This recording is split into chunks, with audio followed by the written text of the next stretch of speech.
Eu quero ler com os irmãos na carta aos Hebreus, capítulo 4, versículo de número 14.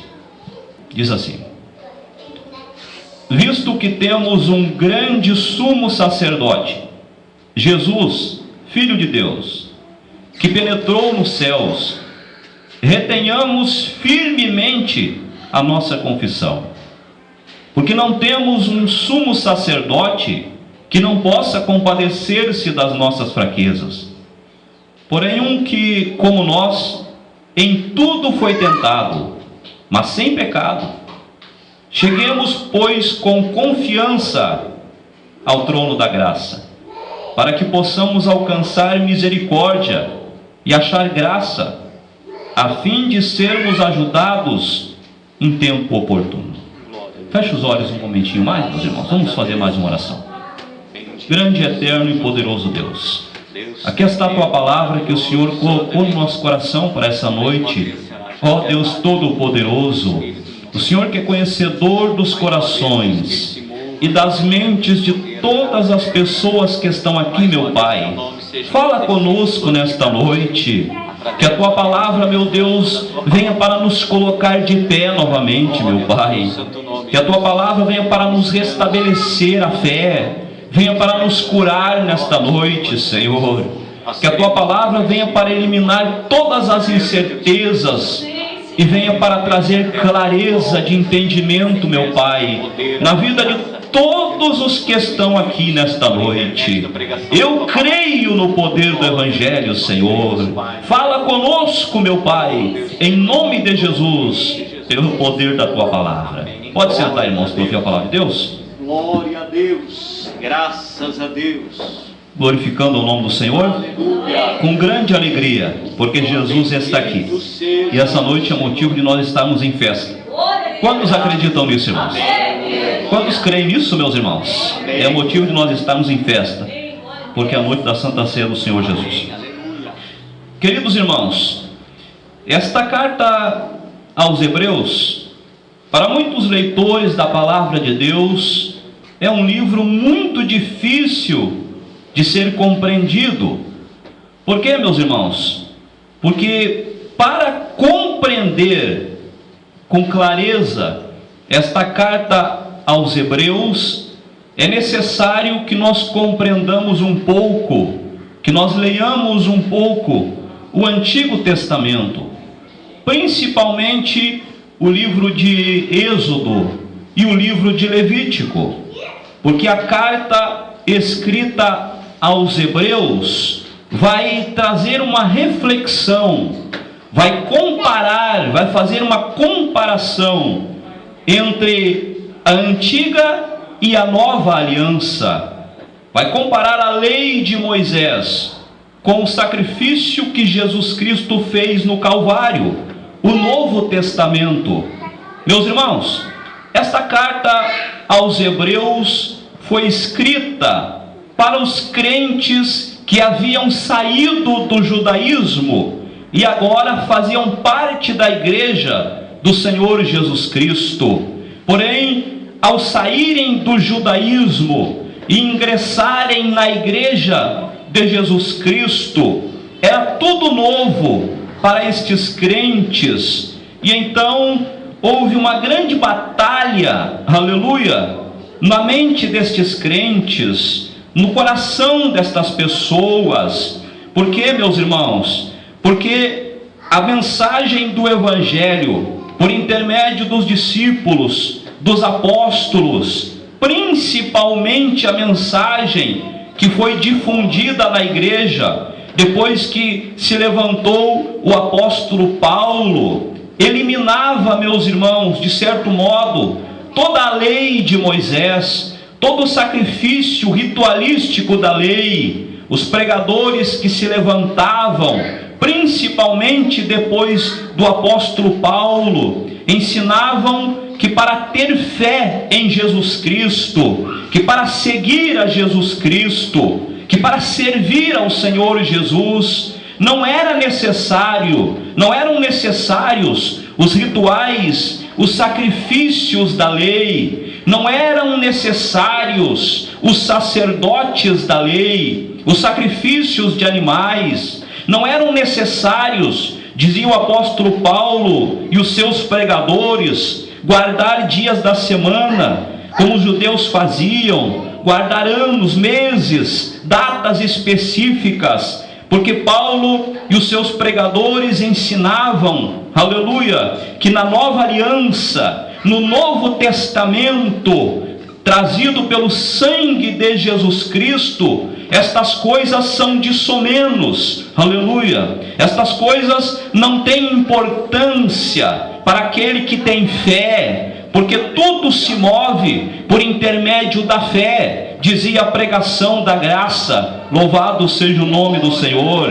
E o escritor dos Hebreus está escrevendo para que os crentes que saíram do judaísmo fossem fortalecidos na sua fé. Porque o que estava acontecendo, irmãos, com os crentes que saíram do judaísmo, algumas coisas estavam acontecendo na vida deles. Primeiro, a pregação da fé em Jesus Cristo, a pregação do Evangelho, a pregação da graça, para que eles fossem salvos por meio da fé na graça de Jesus Cristo. Esta pregação anunciava, irmãos, a segunda volta do Senhor Jesus Cristo. Esta era uma mensagem nova para um judeu, e eles então, recebendo esta mensagem, creram que o Senhor Jesus voltaria. Mas o tempo estava passando e Jesus não voltava nunca. E o que estava acontecendo é que alguns crentes judeus começaram a desanimar na sua fé. Se Jesus não volta nunca, eu acho que ele não vai voltar mais. E eles estavam desanimando. Este é um problema que este escritor aos Hebreus identificou na igreja. E também ele escreve aos Hebreus, meus irmãos, porque as lutas, as perseguições, as batalhas em decorrência da fé em Jesus Cristo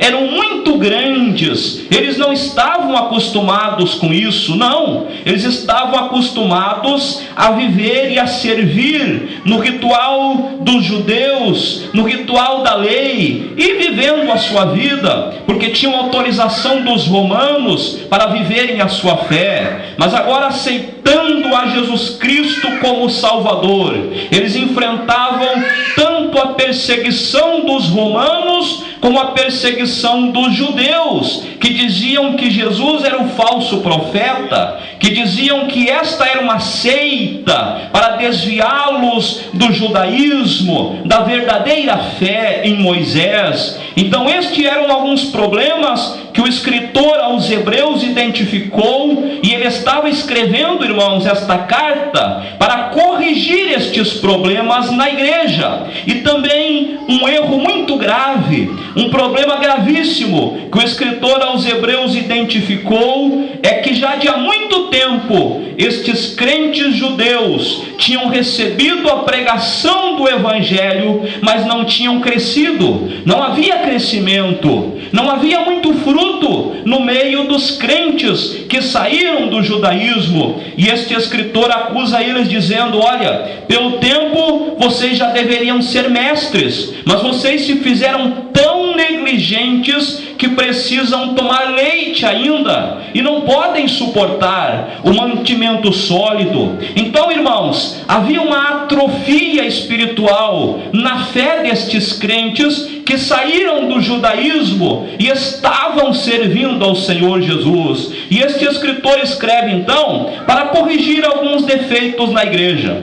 E eu quero chamar a atenção dos irmãos para os versículos que nós lemos nesta noite, do capítulo de número 4, versículo de número 14. Algumas coisas o escritor dos Hebreus queria, irmãos, que ficassem fixadas na mente e no coração dos seus ouvintes. E eu quero chamar a atenção dos irmãos para isto. No versículo de número 14, o escritor dos Hebreus escreve, irmãos, que nós devemos reter firmes a nossa confissão de fé, porque nós temos um grande sumo sacerdote. Por que era importante que ele dissesse isso para a igreja? Porque no começo da nossa caminhada de fé, tudo é muito maravilhoso, mas vai chegar um momento em que nós seremos confrontados, e este momento, um momento de fraqueza, o momento da luta, o momento da dificuldade, o momento em que nós seremos confrontados com tudo aquilo que nós vivemos outrora. É o momento das perguntas. Todo crente passou por esta fase, aquele momento em que você se perguntou: será que eu fiz a escolha certa quando eu me tornei um crente em Jesus Cristo? Aleluia, glória ao Senhor. E aí você compara a tua vida agora, atual, com aquilo que você era no passado. E o diabo ajuda as pessoas que pensam assim, porque você começa a dizer: olha, quando eu não servia a Jesus, quando eu não era crente, eu não tinha tanto problema. Quando eu não era crente, me sobrava dinheiro no bolso. Quando eu não era crente, eu vivia mais tranquilo, parece que eu tinha mais paz. Quando eu não era crente, parece que estes problemas que eu tenho hoje não existiam. Então a pessoa começa a pensar, irmãos, que todos os problemas que ela está vivenciando é porque agora ela serve ao Senhor Jesus. E era mais ou menos o que estava acontecendo na igreja. E este escritor, meus irmãos, ele escreve aqui no primeiro versículo, no versículo de número 14, para deixar claro para todos os crentes que saíram do judaísmo, todos os crentes hebreus, quem era Jesus Cristo, do qual eles ouviam falar. Quem era o Senhor Jesus? E ele diz no primeiro versículo, no versículo 14, que Jesus é o sumo sacerdote da nossa confissão de fé. Louvado seja o nome do Senhor. É o grande sumo sacerdote. Por que esta mensagem, irmãos? Por que ao falar que Jesus era o grande sumo sacerdote da nossa confissão de fé, da nossa confiança, por que esta mensagem não era uma mensagem estranha para os hebreus? Por que o escritor entende que eles compreenderiam com clareza o que ele estava querendo dizer? Porque eles sabiam que existiam sumos sacerdotes desde os tempos em que Israel saiu do Egito e caminhava pelo deserto, quando Deus Todo-Poderoso, irmãos, escolheu Arão e toda a sua linhagem para a linhagem sacerdotal. Arão foi o primeiro sumo sacerdote, e a ordem de Deus para Moisés, dentre tantos outros rituais, era que o sumo sacerdote, e o primeiro foi Arão, ele deveria, irmãos, entrar uma vez por ano no tabernáculo, o tabernáculo que estava levantado no deserto. Ali, meus irmãos, onde existia um grande véu, uma grande cortina, e para dentro daquela cortina ninguém podia passar, porque estava ali a arca da aliança de Deus, em cima da arca a tampa que era o propiciatório, com os querubins de ouro. Por que ninguém podia entrar ali? Porque aquele lugar representava o céu, aquele lugar simbolizava a íntima comunhão com Deus Todo-Poderoso. Quando o sumo sacerdote entrava, a glória de Deus descia em cima daquela arca, o próprio Deus aparecia ali, a glória de Deus enchia aquele lugar. O lugar representava o céu, o lugar representava a íntima comunhão com Deus, e ninguém entrava. Somente uma vez no ano o sumo sacerdote entrava ali. Havia grande expectativa, irmãos, durante todo o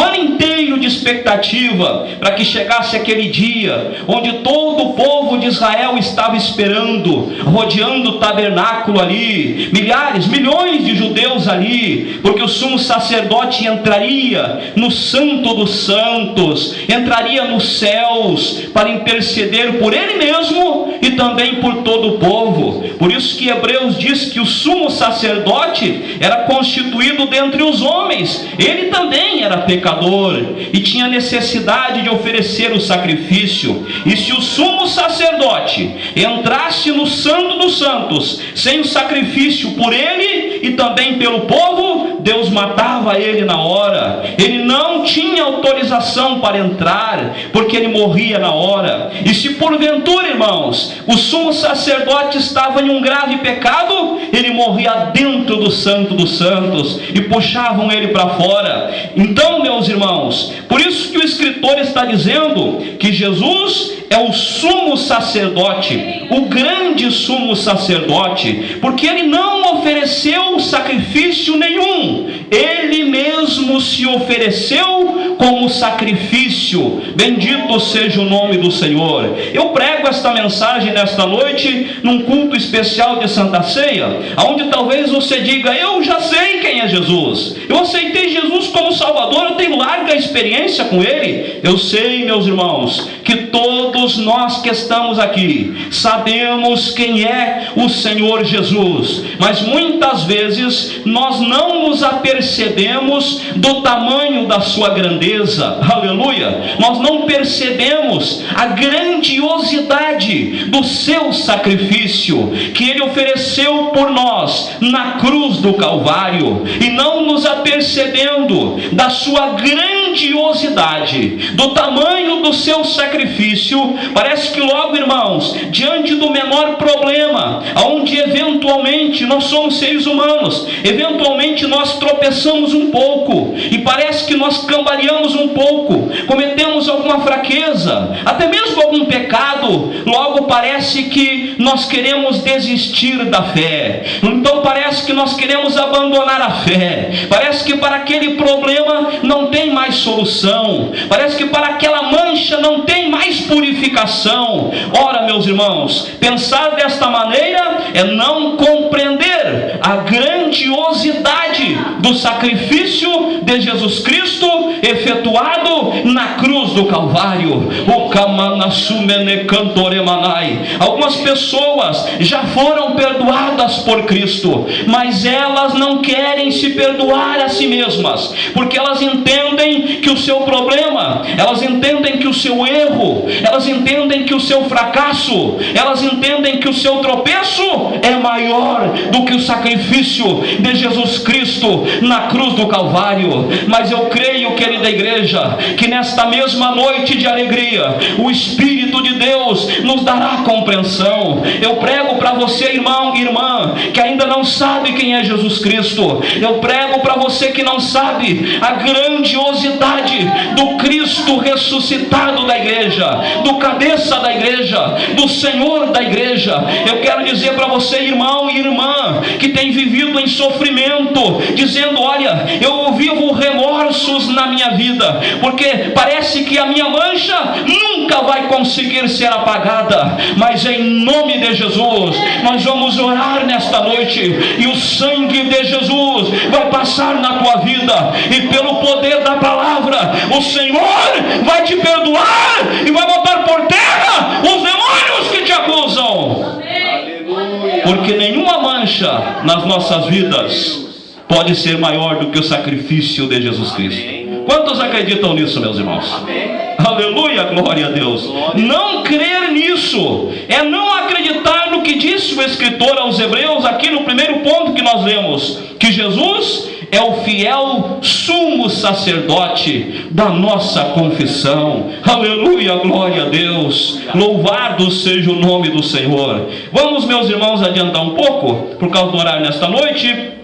No versículo de número 15 que nós lemos, o escritor aos Hebreus disse que este fiel sumo sacerdote se compadece das nossas fraquezas, porque não temos um sumo sacerdote que não possa compadecer-se das nossas fraquezas, porém um que, como nós, em tudo foi tentado, mas sem pecado. Aleluia. Muitas vezes, querida igreja, quando nós nos encontramos numa aflição tão grande, eu estou falando de uma aflição que eu tenho certeza que os irmãos aqui todos já viveram, aquele tipo de aflição onde você não consegue parar em lugar nenhum, você não encontra tranquilidade. Eu sei que todos já viveram este momento de angústia, onde você parece que não tem paz em lugar nenhum, em canto nenhum, parece que em casa você não tem paz, se você sai você não tem paz. É um momento de aflição tão grande, parece que a angústia é tão grande, em que a gente fica até mesmo se perguntando muitas vezes: será que o Senhor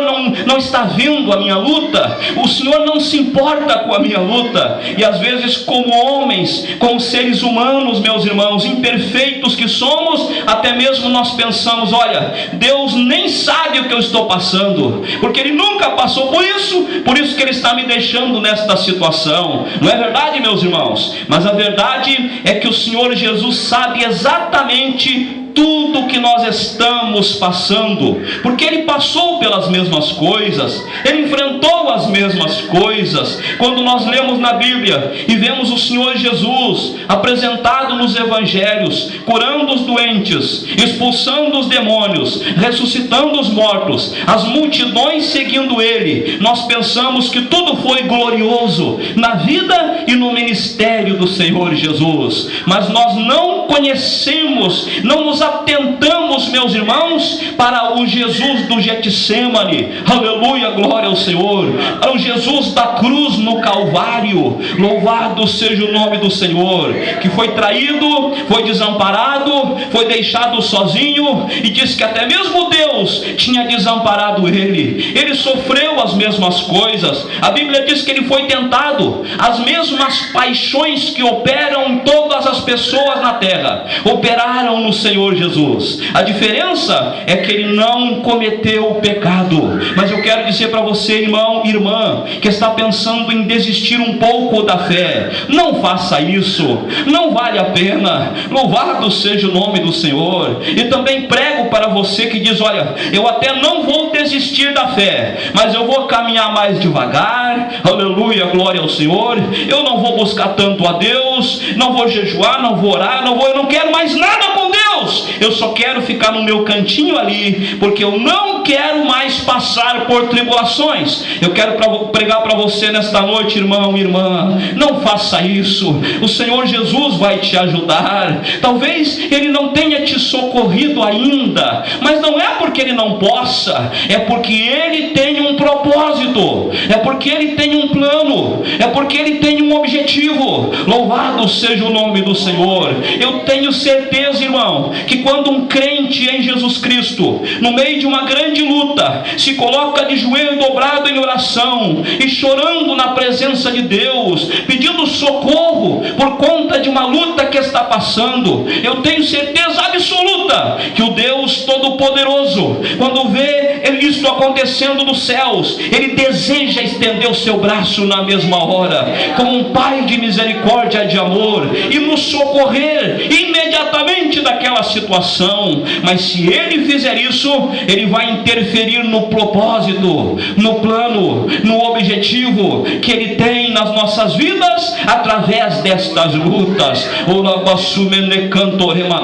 A Bíblia diz que o Senhor nos prova na fornalha da aflição. É verdade, meus irmãos. Quando Deus permite as lutas e adversidades, Ele está nos purificando, nos preparando, Ele está nos lapidando, Ele está moldando o nosso caráter cristão. Louvado seja o nome do Senhor. Então, querida igreja, Ele não pode interferir neste processo. Por isso eu não posso dizer, como pregador da palavra, que a luta vai acabar hoje na tua vida. Eu não posso, não tenho autorização de Deus que hoje é a noite da tua vitória, porque eu não posso dizer isso, porque eu não conheço o propósito de Deus. Mas o que eu posso dizer em nome de Jesus é que o Senhor vai te ajudar. Você vai resistir, você vai ficar de pé. Quando você pensar que não dá mais, o Espírito Santo vai vir sobre a tua tua vida, a glória de Deus vai encher a tua vida novamente, o Senhor vai te dar a vitória. Fique firme, irmão e irmã, aguenta esta luta e esta prova, porque o Senhor vai te ajudar, e você vai passar por esta angústia, por esta dificuldade, e vai ver que o propósito de Deus era muito grande. E eu sei que todos os irmãos que já têm algum tempo de fé aqui podem confirmar o que eu digo nessa noite. Glória a Deus. Que houve um tempo da tua vida em que você estava numa luta tão grande que você pensou: não tem como caminhar mais, eu não vou conseguir vencer essa situação, não tem como, eu não enxergo mais nenhuma possibilidade de sair do meio desta grande tribulação, deste temporal tão grande na minha vida, não tem como vencer. E daqui a pouco você passou e chegou lá na frente, e você olha para trás e você diz: puxa vida, a vitória que eu recebi de Deus valeu a pena passar por tudo aquilo. E parece que você olha para trás e parece que está tão distante aquela luta, pelo gozo da vitória que hoje você recebeu de Deus. Não é verdade, meus irmãos? Quantos podem confirmar isso nessa noite? Todos que têm algum tempo de fé podem confirmar isso. Louvado seja o nome do Senhor. E então nós compreendemos, depois que nós chegamos na vitória, que nós alcançamos a vitória, que Deus tinha um plano através daquele sofrimento. Algumas pessoas chegam num nível tão grande, irmãos, tão alto de sofrimento, que chegam a ficar até ressentidas com Deus, porque elas pensam: puxa, mas o irmão fulano lá já saiu da luta dele há muito tempo e eu estou aqui ainda. E as pessoas vão criando até um certo ressentimento com Deus. Mas, meus irmãos, tudo tem o seu tempo, tudo tem o seu propósito. Muitas vezes Deus deseja abençoar os irmãos e me deixar um pouco mais no processo que Ele está fazendo na minha vida, porque os irmãos já estão preparados e eu não. Então tem que esperar um tempo mais, eu tenho que ser mais lapidado, mais preparado, eu preciso ser mais forjado, o meu caráter tem que ser mais forjado, eu preciso que realmente o caráter de Cristo apareça na minha vida, que o fruto do Espírito vá sendo produzido na minha vida. E isso acontece, irmãos, quando nós passamos por todas as tribulações que vêm. Glória a Deus. E eu quero dizer para os irmãos, um segredo de ficar em pé é nós nunca duvidar da soberania de Deus. Nunca, jamais duvidarmos que o Senhor é soberano sobre as nossas vidas. Aleluia. E nós às vezes procuramos entender. Não tente entender quando você está passando por uma tribulação tão grande que a nossa visão, nosso entendimento fica tão ofuscado que nós não conseguimos discernir nada. Somente acreditemos, creiamos. Quando você estiver, e prego para quem está vivendo uma luta tão grande, que diz: o que está acontecendo na minha vida? Deus não me socorre, vou na igreja, não acontece nada, não tem profeta não profetiza, não impõe as mãos sobre mim, nada acontece. Não tente achar tentar compreender isso através da razão. Somente creia em Deus, o Todo-Poderoso. E como pregador do Evangelho, isso eu posso garantir, que vai chegar o tempo em que o Senhor vai te dar a vitória. Ele nunca vai te abandonar. Não vai dar para terminar a mensagem, irmãos. Eu quero orar com os irmãos. Eu só quero deixar para os irmãos aqui o último ponto para o qual o escritor aos Hebreus chamou a atenção da igreja. Estava acontecendo um grande problema no meio deles. No versículo 16 ele diz que nós devemos chegar com confiança ao trono da graça. E por que, irmãos? Para que nós possamos achar graça, aleluia, e misericórdia, a fim de sermos ajudados por Deus em tempo oportuno. Por que ele diz o trono da graça? Quando nós pensamos no trono de Deus, a primeira coisa que nos vem à mente é o juízo de Deus sobre nós, por algum erro, por algum pecado que nós cometemos ou que estejamos cometendo. O juízo de Deus, é nisso que as pessoas pensam. Quando as pessoas pensam no trono, as pessoas pensam no julgamento. Mas o escritor diz que o trono de Deus aqui não é para o juízo, é para a graça, para que nós possamos achar graça, aleluia, sermos ajudados por Deus em tempo oportuno. E os irmãos pregaram, acho que foi o pastor Luciano, no livro de Hebreus, no capítulo 10, semana passada. Louvado seja o Senhor, que agora nós podemos entrar diante de Deus com ousadia. Podemos e devemos, pela consagração do sangue de Jesus. Porque o sangue de Jesus aboliu a necessidade de que alguém venha interceder por nós, de que alguém venha nos mediar a fé. Aleluia, glória a Deus. É verdade que alguns sistemas religiosos estão levantando de novo, mesmo que de maneira inconsciente, o ministério dos sacerdotes, da necessidade de alguém interceder por nós. Eles mostram que não é possível nós chegarmos a Deus se nós não tivermos a intercessão deles, se nós não tivermos a imposição de mãos deles, se nós não tivermos a autorização deles, se nós não tivermos aquilo que eles chamam de cobertura espiritual e tanta coisa, que nós precisamos voltar à simplicidade poderosa do Evangelho. O Evangelho de Jesus Cristo diz que se eu creio em Deus, eu oro com fé e o Senhor me responde na hora. Se não responder na hora, a minha oração sobe e fica guardada para o tempo determinado. O Evangelho de Jesus Cristo lhe mostra isso.